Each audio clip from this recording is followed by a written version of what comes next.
to know me, I am Reverend Dr. Lori McMacken, and it's my pleasure to be with you here this morning. As you know, there is a powerful good in the universe that is greater than you, and you can always tap into that great power. And that's why we come here on Sundays to remind ourselves of the wonderful power of God that's always with us, always revealing itself and healing itself in our lives. So I invite you to close your eyes and go within as I lead us in an opening spiritual mind treatment.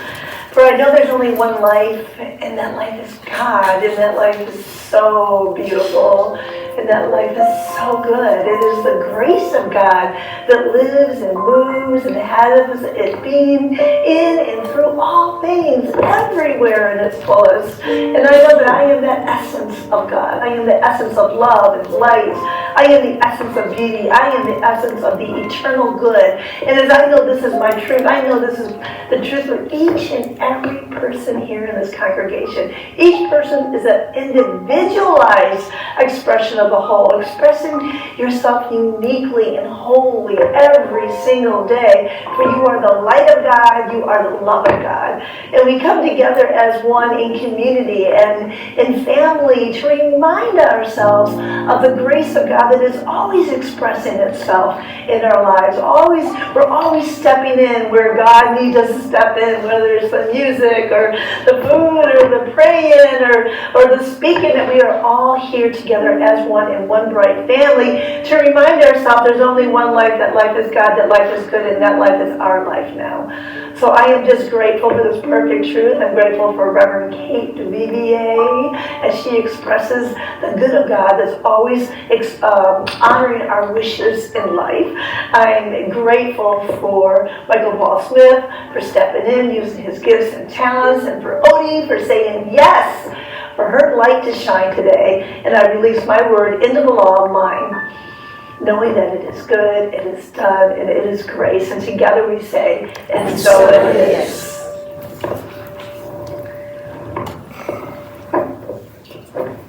Who's up? Miss Odie, would you like to shine your light?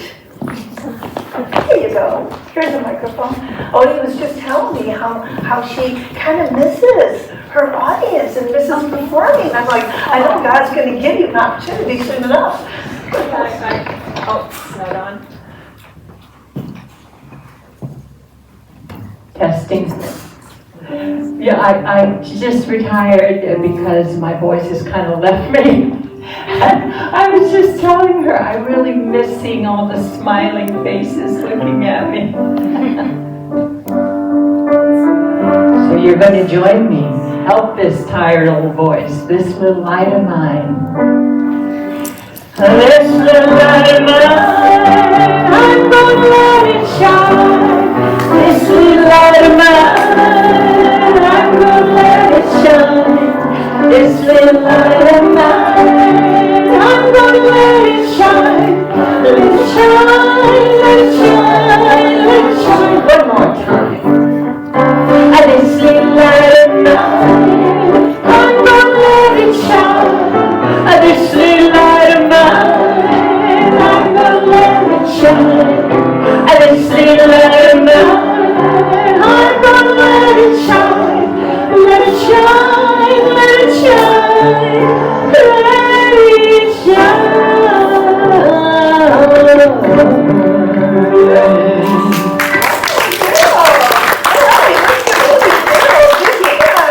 Thank you so much. We got talent in the house. Oh, beautiful. Okay, so I would like to acknowledge our musicians. We have a plethora of them today. And I would like to invite Linda to come forward for the candle lighting. Thank you, Linda. So we want to remind ourselves of the underlying spirit of life and the divine unity of all of life.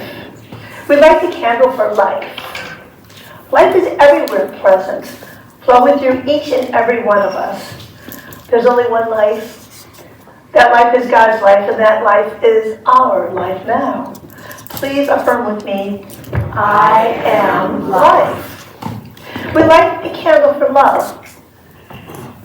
The birth of love happens within each of us, Every time we make room for the Christ consciousness in our hearts and recognize our unity, we are points of love within the heart of God. Please affirm with me, I am love. We light the candle for light. The light of God is the presence and the power. We are always walking in the light. We radiate the light of God wherever we are. Please affirm with me, I am light. We light a candle for beauty. We are made in the likeness and image of God. We are each whole, complete, and beautiful, just as we are. We accept the beauty of God's perfection as our perfection now. Please affirm with me, I am beauty. We light the candle for joy. Joy is the very nature, spirit, and the true essence of each of us. We celebrate the joy in our own rebirth, in the God consciousness. We bring joy to the world. Please affirm with me, I am joy. And we light the candle for peace. Today and every day, we open our hearts to peace. We are each a center of peace in the world. Please affirm with me, I am peace. And finally, I invite you to take a moment to recognize your own inner light that's always shining within. As we each honor our own metaphysical path of wholeness, oneness, mental healing through the practice of universal spiritual principles. Thank you, Linda. I just invite you to put your hand over your heart for a moment and just recognize yourself as all of those divine qualities of God. Life, love, joy, beauty, divine wholeness. Well, we have a few announcements today. We want to welcome everyone expressly, anyone visiting for the first time, Bethany. So please introduce yourself to her and make her feel welcome. Stay after the service. We have a beautiful potluck, and add your name to the email list and our guest book in the lobby if you'd like to receive our weekly updates and emails. Now, if you missed last week, you may be wondering where Reverend Maureen is, but last week she shared that she was having a surgical procedure done Wednesday, and so I want to just let everyone know, this is from the mouth of Kate, that it went really well, and she is doing great, and she will be back with us in a regular service next week. And hey, spiritual line treatment works. So, talking about spiritual mind treatment, if anyone would like to have a treatment after the service, it is our gift to you that we pray with you. It is our honor. We have ministers and practitioners here, and who is available to pray with the congregation? Okay, we have Reverend Maddie, Reverend Kate, myself. We are here to pray with you. So please don't be shy to ask. We love to pray, and we love to give that gift. It fills us up with love and light as much as it heals your life too.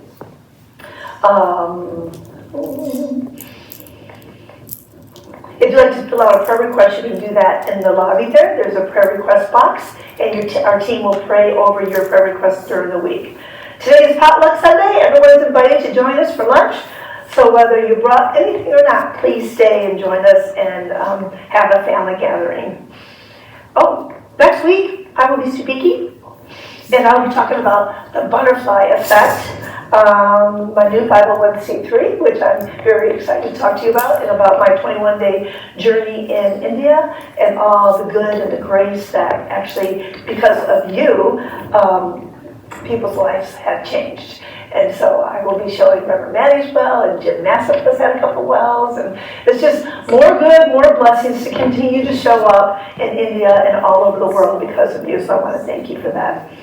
On March 30th, Dr. Maddie and Morgan and I will be leading a meeting after the fellowship to see what ideas we can come up with to create a stronger sense of community. That's a great idea. Trying to find out what are your wants and your needs so we can express that together. On the first Sunday in April, we'll be hosting a gratitude workshop with Jim Nassif. If you don't have his book, be sure to pick it up. Jim has a powerful spiritual practice. He has tried it true and blue in his life, and it works, and he's going to assist you in doing the same in your life. So don't miss that. Matter of fact, I am definitely going to try to make it. We want to thank our volunteers. So flowers for Was that Morgan brought the flowers today? Let's get Morgan. Morgan, these are beautiful, absolutely beautiful yellow flowers, yes. And Greer, Reverend Laurie, Jeff's hand. Yay! Trees, everyone brought trees today. And video recording, Jim Ness. Thank you, Jim, for always being here, being reliable, set it up, and of course our faithful leader Kate for putting together this amazing talk that she's going to share today. So there is a volunteer sign-up sheet in the lobby if you'd like to volunteer. To kind of be part of the family. It's good to get involved. Let's see. We have a group reading, so I invite you to open up your program for our group reading.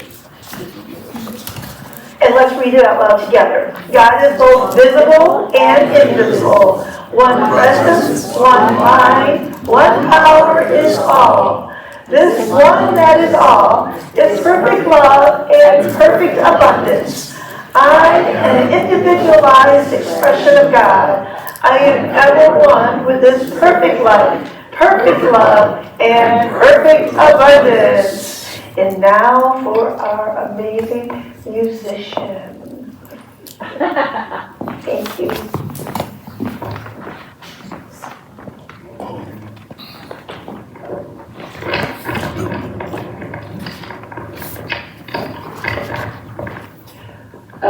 This song, which I haven't sung in decades, I know the words will come back to me. But it was one of my favorite songs when I attended the Sunday school in a Christian Science church. This song was written by Mary Baker Eddy, who was the founder, who later on became teacher of a lot of New Thought leaders. It's called "O Gentle Presence." Oh, gentle presence, peace and joy and power, oh, life divine, that owns each waiting hour, thou love that guards the nestling, faltering flower.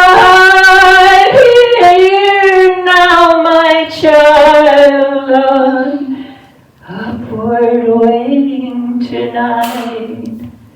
Love is our refuge, only with thine eye can I behold the snare, the pit, the fall.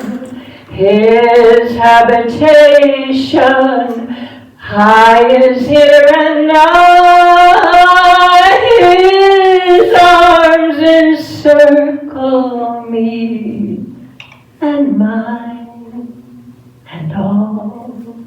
No snare, no fowler, pestilence or pain, no night drops down upon thy troubled breast. When heaven's after smile earth's teardrops gain, and mother finds her home, and heavenly rest.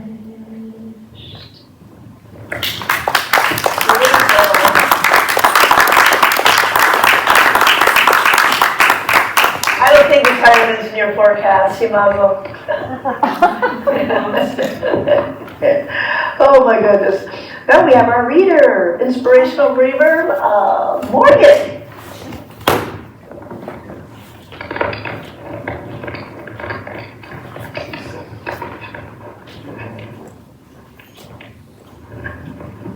We have a treat today, 3 Irish blessings.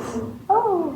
And we don't have any attributions for these, so I just imagined Irish saints prayed these prayers, these blessings. So the first one is, I rise today through God's strength to pilot me, God's might to uphold me, God's wisdom to guide me, God's ear to hear me, God's word to speak for me, and God's shield to protect me. May joy and peace surround you, contentment light your door, and happiness be with you now and bless you evermore. May you see God's light on the path ahead when the road you walk is dark. May you always hear, even in your hour of sorrow, the gentle singing of the lark. When times are hard, may hardness never turn your heart to stone. May you always remember when the shadows fall, you do not walk alone. May the blessing of light be on you, light without and light within. May the blessed sunlight shine on you and warm your heart till it glows like a great peat fire. And so it is. So it is. Thank you, Molly. Would you like to get up? Thank you, Michael. Appreciate it. Well, I got to tell you, life is full of surprises. It's all good. It was, you know, what's so funny is that Spirit was like nudging me, saying, well, you know, maybe the singer, the musician's not going to show up, Michael. Maybe you're going to have to sing. And I was like, oh my gosh. Yeah. And I love her too, who's supposed to be singing it now. Looking forward to hearing it. Anyway, I'm going to play one of my oldies but goodies, so I hope it still works. Here we go.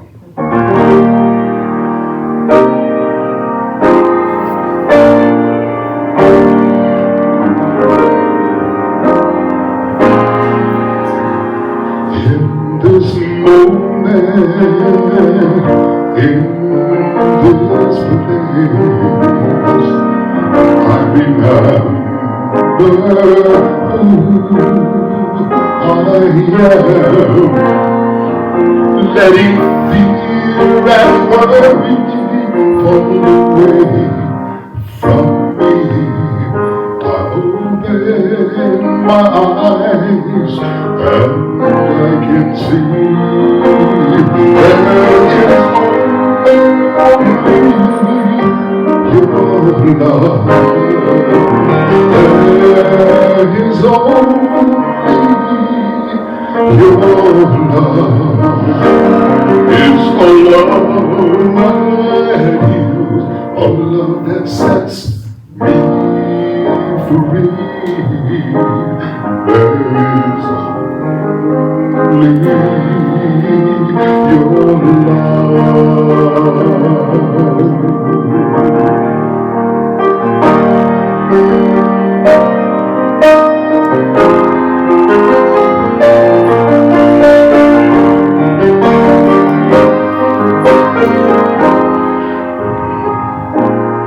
When I lose myself, when I feel that I've lost my way, oh no, when I go inside and I quiet my mind and I hear sweet spirit,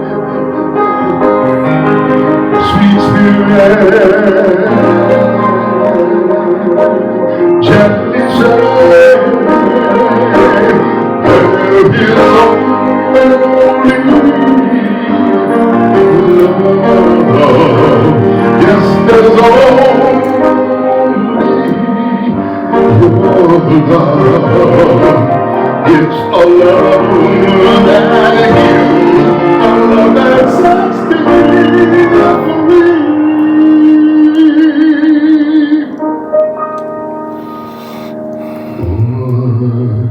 There's only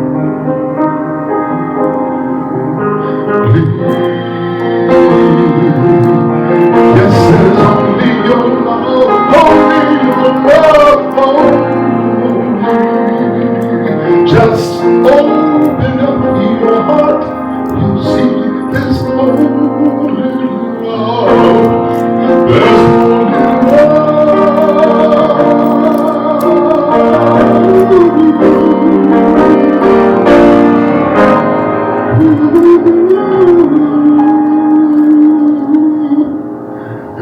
only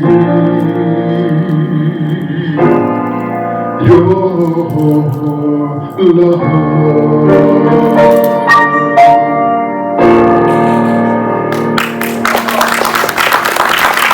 That's so beautiful, Michael. Thank you. It's such a gift. I guess you got a medal before any of us today. Thank you. So now I would like to invite our senior minister, the most amazing woman, Reverend Kay DuVivier. Thank you.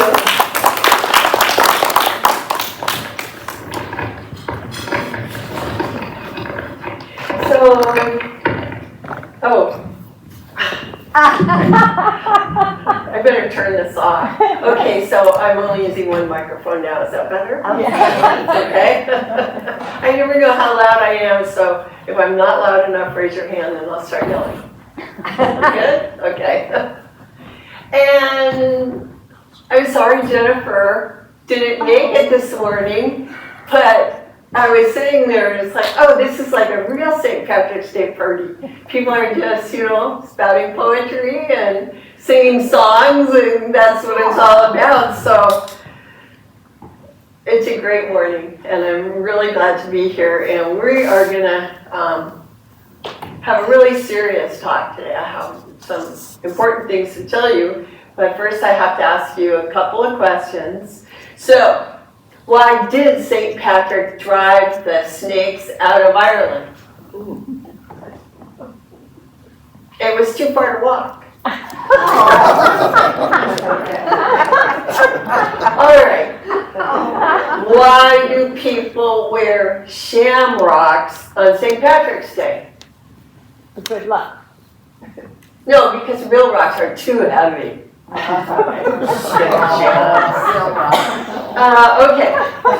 Why do leprechauns hate running?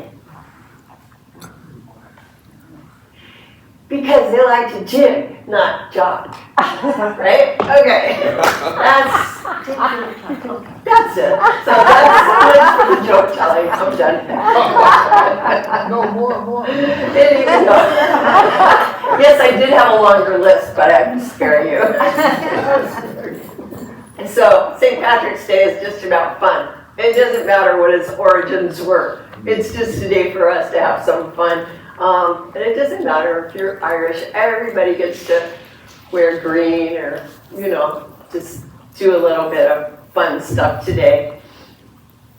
Have a little nonsense in our lives and a few tasty snacks. That reminds me, there's some more food in the refrigerator in case anyone gets to the table first. We don't want to leave it. That's like kind of how I run parties at my house. Oh, wait, I forgot.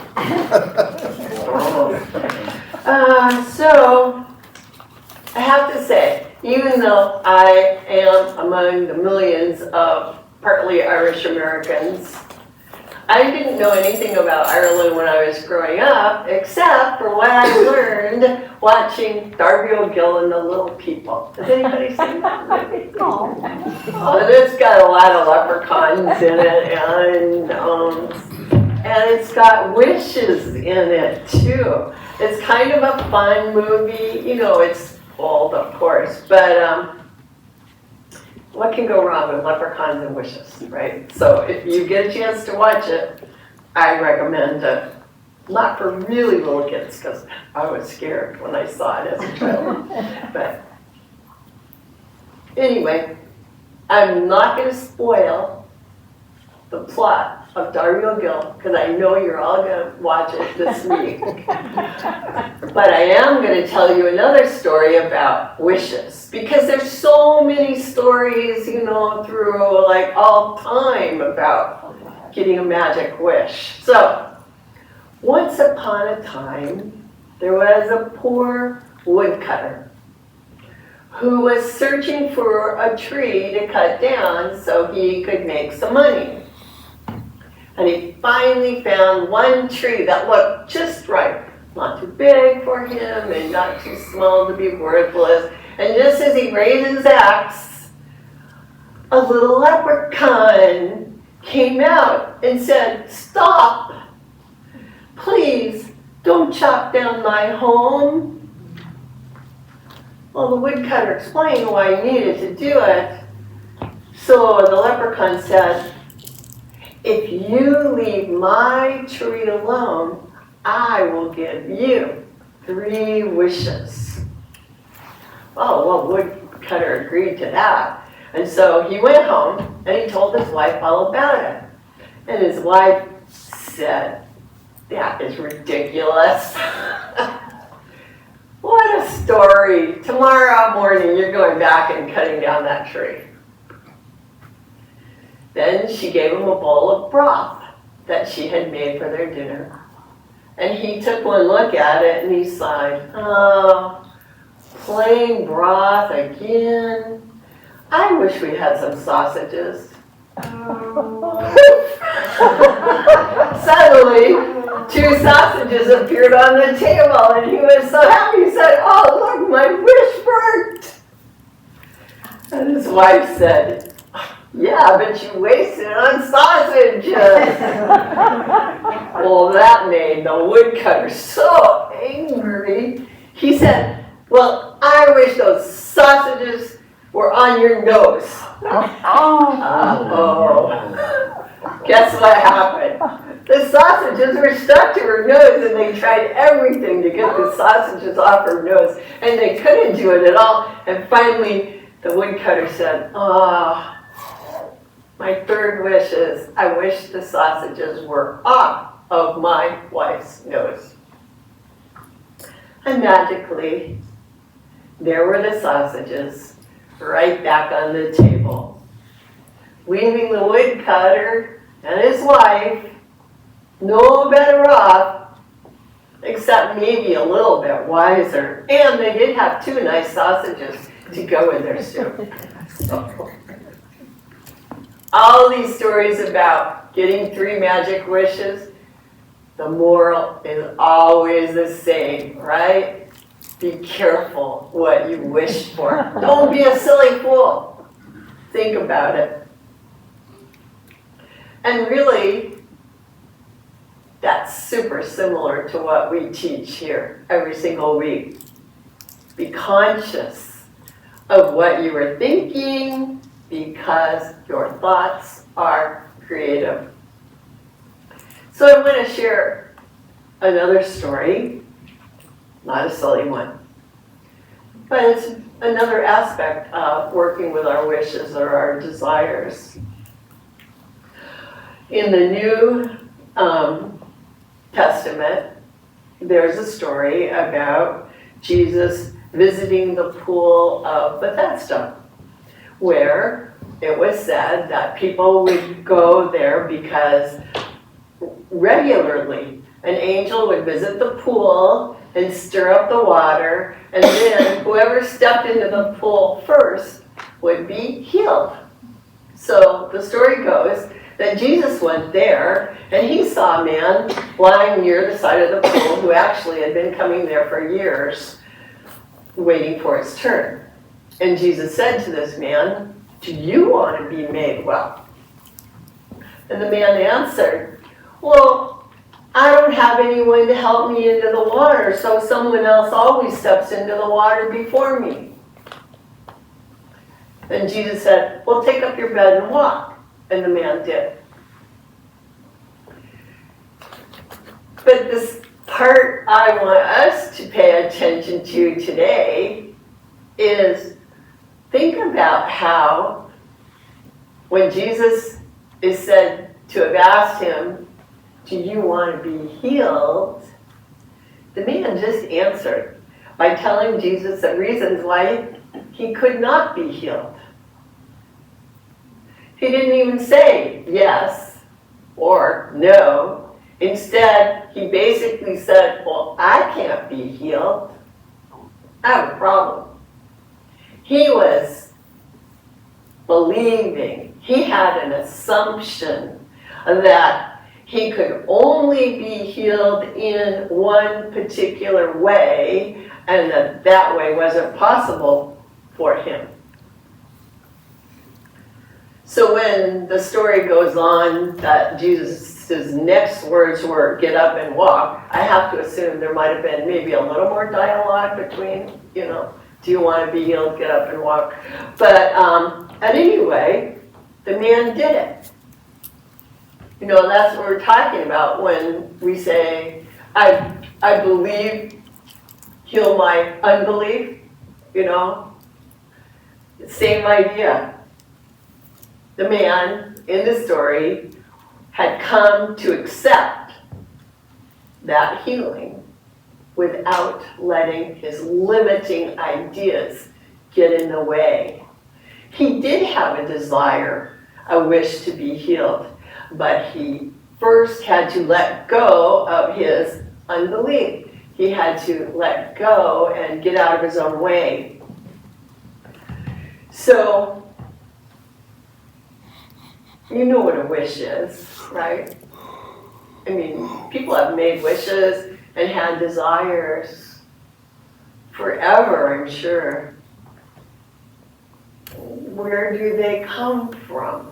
How do we get inspired to have a wish, Honestly, sometimes I see something on TV and an advertisement, I'm like, oh, I wish I could have that too, right? That sounds good. Or, I see something someone else is wearing, like, oh, I wish I had something like that. Or, we have ideas handed down to us by our parents.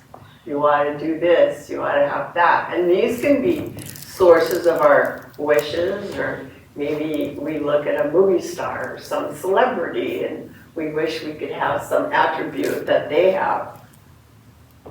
But I want us to think about our deepest desires, not something that is really kind of innately ours, something that is our very deepest wish, our deepest desire. And I want to ask you, have you let your deepest desires get drowned out by your day-to-day life? By the day-to-day hubbub and busyness of what's going on around us? If so, then now's the perfect time to take charge of your thoughts. We do have the ability to let go of the distractions around us and listen to that stillness within and allow our imaginations to guide us into a higher level or a deeper level of self-knowledge and awareness. So, we talk sometimes about something that we call divine discontent, where, yeah, it seems like everything's fine, but we just know there's something more. So we just want change. Obviously, if we're sick, we usually want to be well, right? If we're poor, then we're usually looking for financial security. If we're lonely, we would usually like to have companions. And I use the word usually because sometimes there's an underlying challenge or assumption that we need to work through first.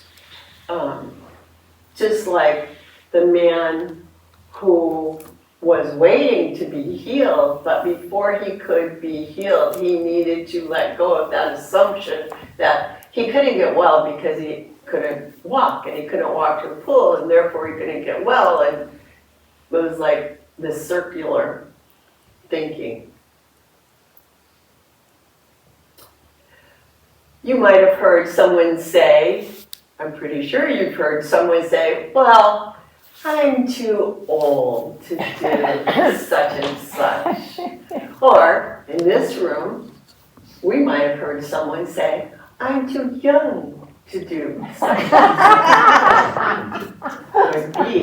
But we have these assumptions. So I recently read about a woman in Japan. She's 108 years old, and she's still a barber. she still has customers who come to her and she cuts their hair. So, I mean, maybe that's not your greatest desire, or maybe it is. But the thing is, first, you have to let go of that assumption that can keep you from your good. And so if we just step back to one of the fundamental principles that we teach in Science of Mind, Ernest Holmes said, in trying to distill our teaching, one of the things he said was, we believe in the eternality, the immortality, and the continuity of the individual soul, forever and ever expanding. So we don't believe in fate, we don't believe in predestination, but we do believe that we are destined to move forward on what I think of as a spiritual journey through life. Because your soul's eternal expansion is already underway now. And we live in the now. And so it might seem that we have one foot in the material realm and one foot in the spiritual realm. But in reality, there's only one thing. It's life. It just manifests in so many different ways. It seems like there's two things going on. And actually, sometimes that makes it easier for us to visualize for ourselves what we would like to experience in our everyday existence, to think about it that way. But this one thing, spirit, takes many forms. Spirit, or life, is actually goodness in expansion. It's true overall. And so, because of this, it's also true that each one of us has an innate ability to influence how our lives play out. So, one story that I really love, it was about taking a little boy to a seafood restaurant and telling him he could have whatever he wanted. And so he said, oh, well then I'll have a whale. Did you ever think of going to a restaurant and ordering up a whale? No, probably not. But actually, I don't know about you, but I have been to restaurants many, many times where I don't even order what it is I really want. You know, if everybody else is having a salad, I'll order a salad too. And maybe what I really wanted was cheesecake, right? You know, or the opposite. Everyone was ordering cheesecake, but I really wanted a salad, right? I just go along and get along. We are all the time making choices. And a lot of times we're just making, I'm not going to say silly choices like a sausage on your nose, but, you know, not really meaningful, not really getting in touch with our deepest desires.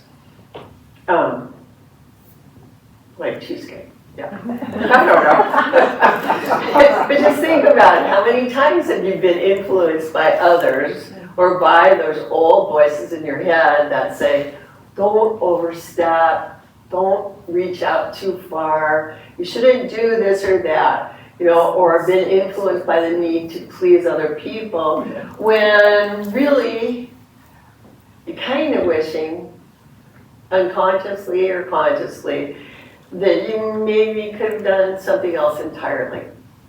And so we often say that spirit only says yes, that spirit only gives us what we're thinking about, whether it's conscious or unconscious, without any judgment on the part of spirit. That's not the nature of spirit. Spirit's always unfolding, and we just have this amazing capacity to make choices.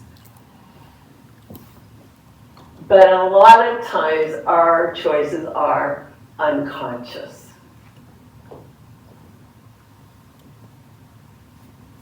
But really, we do get to decide. So, How do we get in touch with our deeper wishes? So I have a little exercise that I thought we could do together. So I'm just going to ask you a couple of questions a few times. This is a little bit like, suppose you got a big box delivered, and you open the box, and then there was another box inside, and you open the box, and there was another box inside, and you open the box. It's a very simple little exercise. So if you want to close your eyes, that usually helps me with my imagination, but you don't have to. So the first question, don't overthink it, is what are you wishing for? Anything, whatever pops into your mind. Any type of sort of positive wish is great to work with. What are you wishing for? A pair of shoes? A new house? Money in the bank? A letter from a friend? A vacation? Better health? Whatever it is, just let it pop in your mind. It doesn't have to be your perfect wish. Just notice it. Notice this wish. Second question, how would you feel if this wish came true?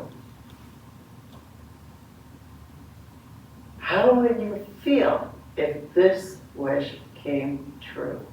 Would you feel happier, healthier, richer, smarter, more confident, successful, livelier?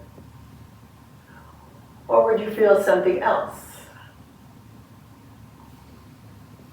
When I tried this on myself, I came up with new shoes, and my feeling was, oh, I have too many shoes. I need to get more organized. So that brings me to the next question. Now what do you wish? Is there something about your first wish that has led you to another wish? If your first wish was perfect, that's great. If you've got another wish that's coming up for you, what is your new wish? What is your deeper wish? Whatever pops into your mind is fine. Now think of this wish and then ask yourself, how would I feel if this wish came true? This new wish, how would it make me feel if I experienced this wish? Would I feel more loving, more love, happier, more overwhelmed? What would the emotion be? Whatever it is, it's fine.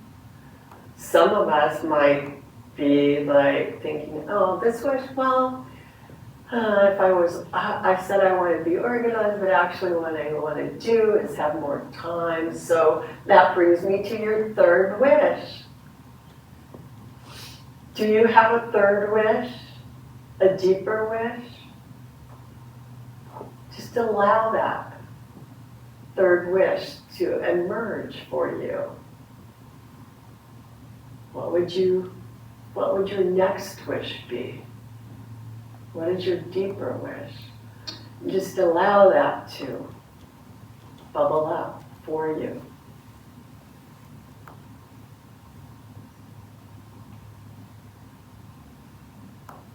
And now ask yourself the next question. How would it make me feel? How would you feel if you actually had this third wish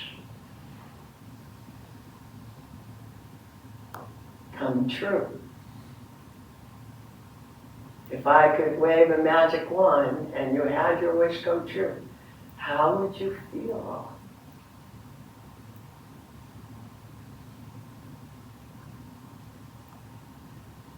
Does it put a smile on your lips to think of this wish coming true?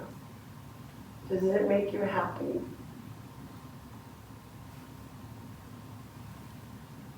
Does the emotion you are feeling validate that this might be your deepest wish? Okay, now I'm going to invite everyone to open your eyes. Think about it. I'm just giving you a spiritual practice that you can do because you can work through it, and you know, if you don't feel like that was your deepest wish, you can do it at home.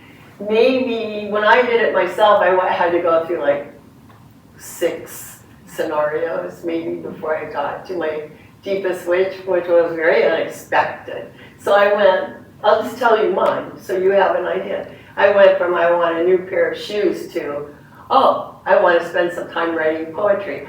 You know, so you keep opening the box and you don't know where you'll get. So you just allow the process. And tomorrow I could do the same thing and end up in a totally different deepest wish. It's fine. It's just some way to help us go deeper. To begin to get in touch with what we would consciously choose if we could let go of all the assumptions that generally influence us from day to day.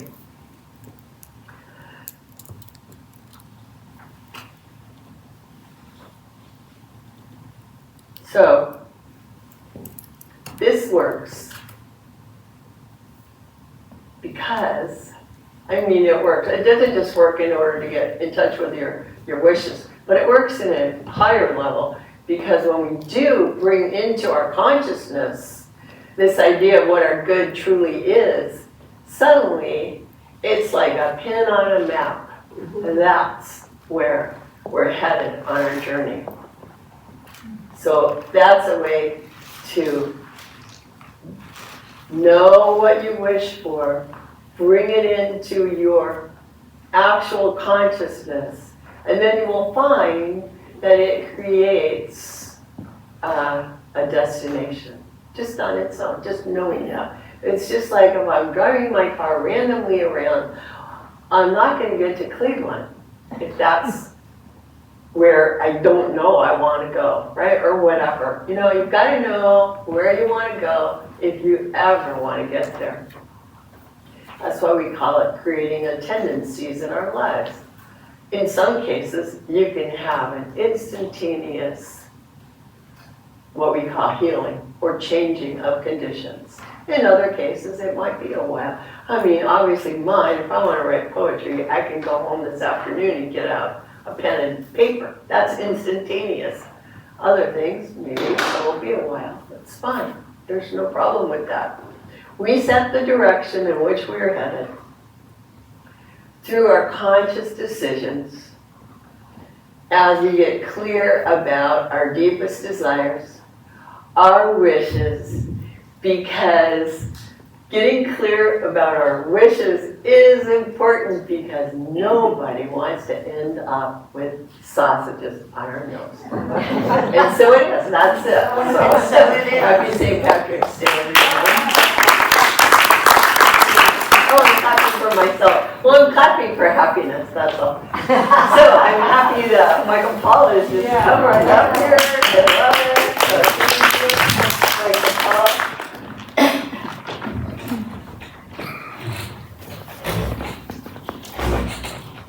Thank you for that, Brother Jake.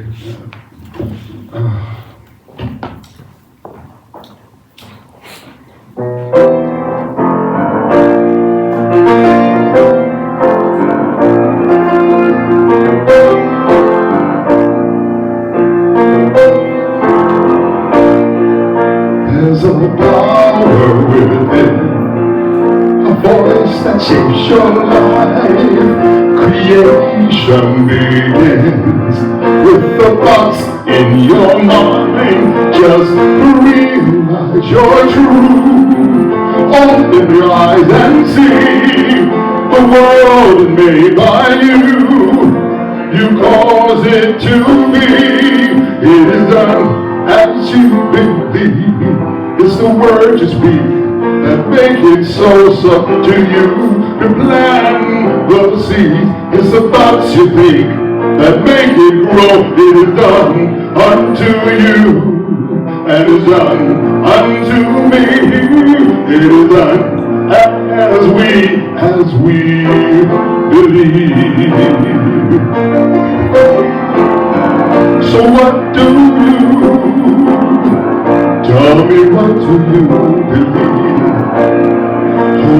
vision of your desire. You don't have to figure out how, for your answers will be inspired. You just have to stay in the now. Your vibration draws it to you. What you focus on will expand. Your dreams can all come true. The power's in your hand. It is done as you believe. It's the word you speak that make it so. It's up to you to plant the seed. It's the thoughts you think that make it grow. It is done unto you, and it's done unto me. It is done as we believe. So what do you? Tell me, what do you believe? What do you believe? Seek and you shall find. Ask and you shall receive. Knock and the door shall be open unto you. For it is all that you believe. It is done as you believe. It's the word you speak that make it so. It's up to you to plant the seed. It's the thoughts you think that make it grow. It is done unto you, and it's done unto me. It is done as we believe. As we believe. What do you believe? What do you believe? What do you believe? What do you? What do you? What do you believe?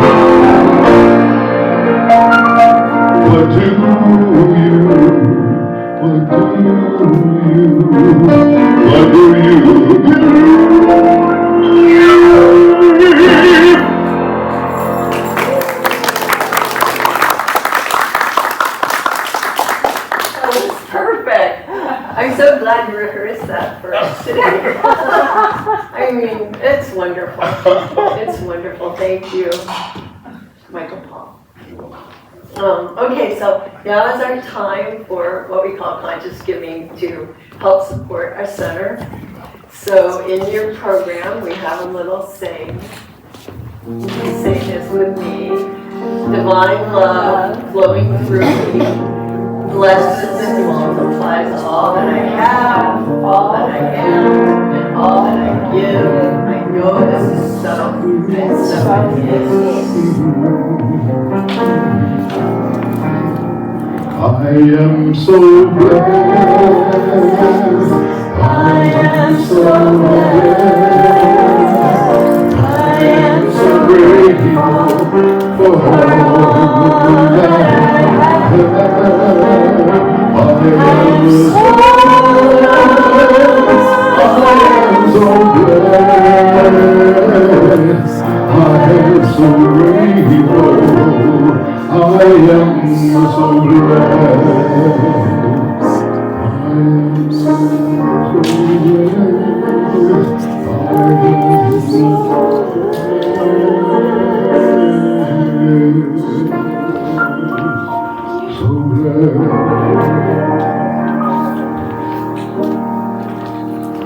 So in closing, I just invite you, am I on?